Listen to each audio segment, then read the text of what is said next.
வணக்கம் நண்பர்களே, இன்று நாம் பார்க்க இருப்பது கமலஹாசன் அவர்களின் வாழ்க்கை வரலாற்று தொடர். வாங்க வீடியோவுக்குள்ளே போவோம். Clap board. தங்கப்பன் மாஸ்டர் கமலுக்கு புதிய வேலை கொடுத்தார். உதவி இயக்குனர் உத்தியோகம். வாயில் புகையும் 2 சிகரெட்டுகளும், கையில் கிளாப் போர்டும், தோளில் தொங்கும் விசிலோடும் கமல் அந்த பதவியை ஏற்றார். அன்னை வேளாங்கண்ணி ஷூட்டிங் கமலின் எதிர்கால சினிமா ஆசைகளை நிறைவேற்ற உதவியது. ஜெமினி கணேசன் கமலை பார்த்து கண்ணீர் விடாத குறை. என்னப்பா நீ இப்படி இருக்க, நடிக்க வேணாமா? யார் சார் கூப்பிடுறாங்க, நீங்கள் வேற. ஜெமினிக்கு பதைத்தது. டேய், நீ எனக்கு தத்து பிள்ளை மாதிரிடா. நாளைக்கு பூவா தலையா ஷூட்டிங்கு ஏவிஎம்ல, நீ அங்கே வா. கே பாலச்சந்தர் சார்கிட்ட அறிமுகம் செய்கிறேன். எனக்கு ரொம்ப வேண்டப்பட்டவர். இப்போ தொடர்ந்து அவர் என்னை வச்சு நிறைய படம் எடுக்கிறாரு.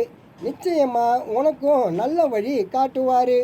களத்தூர் கண்ணம்மா வெற்றி ஊர்வலங்களில் கமலை ஒரு கடவுளாக எண்ணி மொய்த்த கூட்டம் இன்று கிடையாது. ரெடிமேட் புன்னைகளுடனும் நகரும் நட்சத்திரங்கள். ஜெமினி மட்டுமே அக்கறை காட்டுகிறார். மீண்டும் நடிக்கவே யோசனையாக இருந்தது. ஸ்ரீதர் போன்ற ஜாம்பவான்களே கமலை திருப்பி அனுப்பியிருந்தார்கள். புது முகங்களை வைத்து தொடர்ந்து படம் எடுக்கும் அவரே புறக்கணித்து விட்ட பின்பு யாரிடம் போய் நாம் வாய்ப்புக்காக நிற்பது? தம்பி, சின்ன பையன் மாதிரி இருக்க, ஹீரோவாயெல்லாம் ஆக முடியாது. கொஞ்ச நாள் கழிச்சு வேணா வா. நடிக்கிறத விட்டு அசிஸ்டன்ட் டைரக்டராக சேர்ந்துக்க. ஆக்டிங்கை அப்புறமா பார்த்துக்கலாம். ஏவிஎம் ஸ்டுடியோ. எஸ் வரலட்சுமி, ராஜஸ்ரீ, நிர்மலா, நாகேஷ், ஜெய்சங்கர், சச்சி என்று பிரபலங்கள் பலர் ஜெமினி கணேசனோடு நடிக்கின்ற திரைப்படம். ஜெமினியை சந்தித்து டைரக்டரிடம் அறிமுகம் ஆகி எப்படி மீண்டு வருவது? கமல் சற்று தயங்கினார். மலையாளம், தமிழ், தெலுங்கு என்று பல மொழிகளில் கமல் ரெடி 1 2 3 4 சொல்ல ஆடியவர்கள் திடீரென்று அவர் செட்டுக்குள் நுழைந்தால், இவன் ஏன் இங்கே வரான், இன்னைக்கு பாட்டு சீன் எடுக்க போறீங்களா என்று குழம்புவார்களே. கமல் சிந்தித்தபடியே பூவா தலையா செட்டினுள் எட்டி பார்த்தார். ஜெமினி கணேசன் இருந்தார். இவன் தான் சொன்னேனே கமல்னு, பிரமாதமாக நடிப்பான். சைல்டு ஆர்டிஸ்டாக இருக்கிறப்பவே பிரசிடெண்ட் அவார்டெல்லாம் வாங்கிட்டான். ரொம்பவும் துடிப்பான புள்ள. உங்கள் படத்தில் நடித்தா நல்லா ஷேப்பாக ஆயிடுவான். கமல் கே பாலச்சந்தரை முதலில் நேருக்கு நேர் சந்தித்தது அப்போதுதான். அதற்கு முன்பு வாணி மகாலில் மேஜர் சந்திரகாந்த் நாடகம் அக்கா நளினி தொலைவில் இருந்து காட்டியிருக்கிறார். நம்பிக்கை கண்களில் வழிய டைரக்டருக்கு வணக்கம் கூறினார் கமல். ரொம்பவும் சின்ன பையனாக இருக்கானே, படத்தில் சின்ன பையன் வேஷத்துலையும் போட முடியாது, ஹீரோவாகவும் போட முடியாது, அப்படி ஒரு வயசில் இருக்கானே. ஸ்ரீதரை போலவே பாலச்சந்தரும் மறிக்கிறாரே. கமல் ஜெமினி இருக்கும் தைரியத்தில் வாயை திறந்தார். ரெண்டுக்கும் நடுவில் அடோலசன்ட் பையன் மாதிரி வேஷம் இருந்தா அதுக்கு நான் சரியாக இருப்பேனே.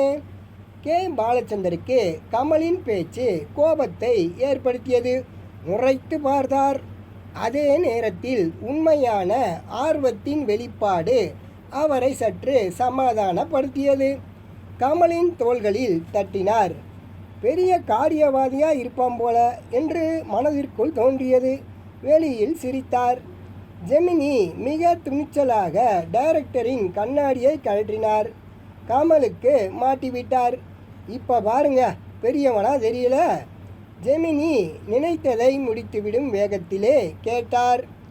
அண்ணாச்சி, எனக்கு கண்ணாடி இல்லைன்னா கண்ணு தெரியாது, முதல்ல அதை மாட்டிவிடுங்க என்றார் பாலச்சந்தர். கமல் மீண்டும் விசில் ஊதினார். இந்த முறை வந்தவர் மனோரமா. என்ன தம்பி இங்க? அவர் குரலில் பதற்றம். களத்தூர் கண்ணம்மா திரைப்படத்தில் ஏவிஎம்மில் அவரும் முதலில் நடித்தவர். குழந்தையாக கமலை கொஞ்சி மகிழ்ந்த ஒரே காமெடி நடிகை. கமல் பிரபலமாகி பெரிய புகழை அடைய வேண்டும் என்று விரும்பியவர்களில் அவரும் ஒருவர். அன்னை வேளாங்கண்ணியில் நடிக்க வந்தார். கமலுக்காக வருத்தப்பட்டு கொண்டார். ராமநாதபுரம் கெல்லாம் சக்தி, சுருக்கமாக ஆர்சி சக்தி. பரமக்குடிக்கு பக்கத்தில் புழுதிக்குளம் சொந்த ஊர். கமலை விட டஜன் வருடங்களுக்கு மேலாக மூத்தவர். கமலுக்கு தன்னை சின்ன பையனாக நடத்துகிறவர்களை கண்டாலே ஆகாது. எல்லாம் தெரிந்த மேதையாக மதிக்கிறவர்களிடம் மட்டுமே நட்பு கொள்ளுவார். சக்தி வயது வித்தியாசமின்றி பழகினார். தங்கப்பன் மாஸ்டர் கமலை உதவி இயக்குனராக ஆக்கி சக்தி ஒரு காரணம். எல்லா சினிமாக்காரர்களையும் சக்தியும் ஆரம்பத்திலே சென்னையில் பசி பட்டினியோடு வாடினார். வில்லுப்பாட்டு கலைஞர் கவிஞர் சுப்பு ஆறுமுகம் அப்போது சினிமாவில் கதை வசனமும் எழுதினார். அவரிடம் உதவியாளராக சேர்ந்தார். பொற்சிலை என்றொரு தமிழ் திரைப்படம். அதில் டான்ஸ் சொல்லித்தர தங்கப்பன் போனார். அங்கிருந்த சக்தியை தன்னிடம் சேர்த்து கொண்டார். அன்னை வேளாங்கண்ணி தங்கப்பன் மாஸ்டரின் பிறவி கனவு. 1 2 3 4 சொல்லி வருகிற வருமானத்தில் படத்தை இன்ச்சாக எடுத்தார். எண்ணங்களை பரிமாற கமலுக்கும் சக்திக்கும் நிறைய சந்தர்ப்பங்கள் அமைந்தன. அதுவரையில் தனி ஆவர்த்தனத்தில் போய்கொண்டிருந்த கமலின் வாழ்க்கை சக்தி வந்த பிறகே கச்சேரி கலையை கட்டியது. அண்ணே, புனலே ஃபிலிம் இன்ஸ்டியூட் இருக்குது, அம்மா கிட்ட பர்மிஷன் வாங்கி அதில் சேர்ந்துடலாமான்னு பார்க்குறேன். கேமரா கற்றுக்கணும். பாலு மகேந்திரான்னு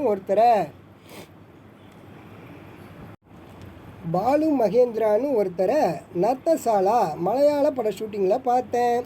புனேயில் கேமரா படித்தவரா. எனக்கு பேச கூச்சமாக இருந்தது. நாமெல்லாம் யாருன்னு போய் நம்மளை போய் யாருன்னு இன்ட்ரடியூஸ் பண்ணுவாங்க? இங்கே இன்ஸ்டியூட் ஆளுகளை முதல்ல மதிக்கணும். கமல், அதை சொல்லுங்கள். அப்புறம் எப்படி என்ன தமிழ் சினிமா மாறும்? உன்ன மாதிரி இப்போ சொன்னியே யாரோ பாலு மகேந்திரான்னு, அவங்களோட எல்லாம் கூட்டு சேரணும். கமல், நம்ம ஊரில் என்ன கதை பண்ணுறோம்? திரும்ப அப்பா புள்ள சண்டை, திருடம் போலீஸு, 2 பொண்டாட்டிக்காரன், அண்ணன் தங்கச்சி பாசம். இதை தாண்டி யோசிக்க மாட்டேங்கிறோமே. இழந்த பழம் பாட்டே போதும்னு நினச்சிக்கிறோம். அதை மாற்றணும். படம்னு பெருசாக எடுத்து 17 ரீலில் அழுது வடிய வேணாம். ஷார்ட் ஃபிலிமு பண்ணணும். முதல்ல கும்முடி பூண்டியை தாண்டி உலக சினிமாவை நாம் பார்க்கணும். பேசி குரல் கம்மி விடும் கமலுக்கு நிறுத்தவே தோன்றாது. வா கமல், பிரேக் விட்டுட்டாங்க. மதியானத்திற்கு மேலே தான் ஜெயலலிதா அம்மா வருவாங்க. முதல்ல சாப்பிட்டுட்டு வந்துடுவோம். நீயும் பசி தாங்க மாட்ட. சக்தி கமலோடு கை கழுவ சென்றார். கோவளம் கடற்கரை. 1 வாரம் போல அன்னை வேளாங்கண்ணி ஷூட்டிங்கு அங்குதான் நடந்து கொண்டிருந்தது. நீல கடலின் ஓரத்தில் பாட்டு சீனை எடுத்துக்கொண்டிருந்தார்கள். மதியம் 12 மணிக்கு படப்பிடிப்பை நிறுத்திவிட்டனர். டாப் லைட்டில் கலர் படம் எடுக்க முடியாது. ஏகப்பட்ட நட்சத்திரங்கள் நடிக்க வந்திருந்தார்கள். எல்லோருமே கோவளத்தில் தங்கி இருந்தார்கள். கமலுக்கு துருவென்று எதையாவது செய்ய வேண்டும். நீந்தவும் தெரியாது. சக்தி அண்ணே, வரீங்களா? பீச்சில் போய் குளிச்சுக்கிட்டு வருவோம். எப்படியும் சாப்பாடு வர 1 ஹவராவது ஆகும். கடல் கமலை ஜில் என்று உள்ளே இழுத்தது. உச்சி நேரம், போக வேண்டாம் என்று தடுத்தும் கேளாமல் கமல் குதித்தார். சக்தியும் பின்தொடர்ந்து நீந்தினார். கரையிலிருந்து வெகு தூரம் சென்று விட்டார்கள். கரையே கண்ணுக்கு தெரியாமல் போனது. பசி, வேலை, நீந்திய சோர்வு. வேகமாகவும் திரும்ப முடியவில்லை. மூழ்கி விட்டார்கள். கமலா கடலா, யார் ஜெயிக்கப் போகிறார்கள்? சக்தி முடிவு செய்து விட்டார். அகால மரணமென்று. யாரெல்லாம் தன் சாவுக்கு அழக்கூடும் என்கின்ற கற்பனையில் மிதந்தார். கமலுக்கு இடுப்பு துண்டும் பறிபோனது. சமுத்திரம் விஸ்வரூபம் எடுத்திருந்தது. அலைகள் 2 இளைஞர்களையும் மாறி தழுவியது. தனது டர்க்கி தவளை கமலிடம் கொடுத்து பிடித்து கொண்டே வரும்படி சக்தி சொன்னார். வாய் நிறைய தண்ணீர் புகுந்து பிளாக் என்று சத்தம். மூழ்கி எழுந்தார்கள். கால்களில் தரை தட்டாதா என்று தவித்தனர். ஒரு மினி சுனாமி அலை எப்படியோ அவர்களை புரட்டி கரையில் தள்ளி வீசியது.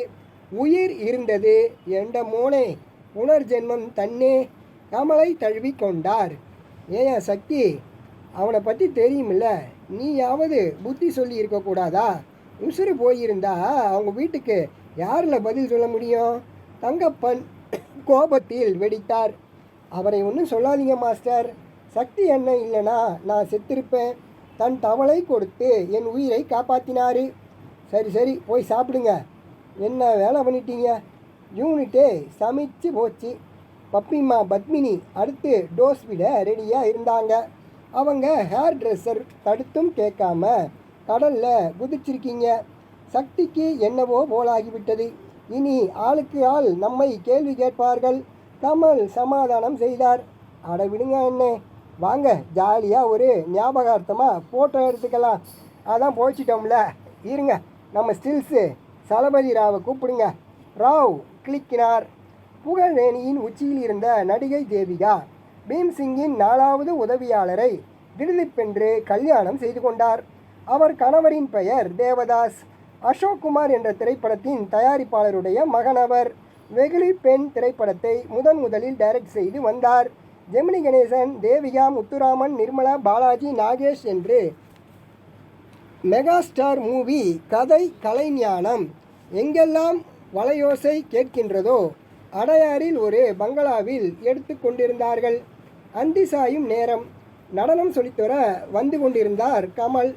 தங்கச் சிலையாட்டமாக ஒரு புது பையன் வரானே, மாஸ்டர் வரலையா? கலைஞானம் தேவதாஸின் காதுகளை கடித்தார். அவர் யாருன்னு நினச்சிங்க? சைல்டு ஆர்டிஸ்ட் தேவதாஸ் விளக்கினார். ஓ, அந்த பையனா இது? கண்களை திரும்ப பெற முடியவில்லை கலைஞானத்துக்கு. மீச முளைச்சா இன்னும் ஜம்முன்னு இருப்பார் போல. பாடல் காட்சியில் நடிக்க வேண்டியவர் முத்துராமன் என்பதனால் கமலுக்கு வேலை அதிகமில்லை. ஷூட்டிங்கும் நீண்டது. கலைஞானம் டிஃபன் பிரேக்கில் கமலின் அருகே சென்றார்.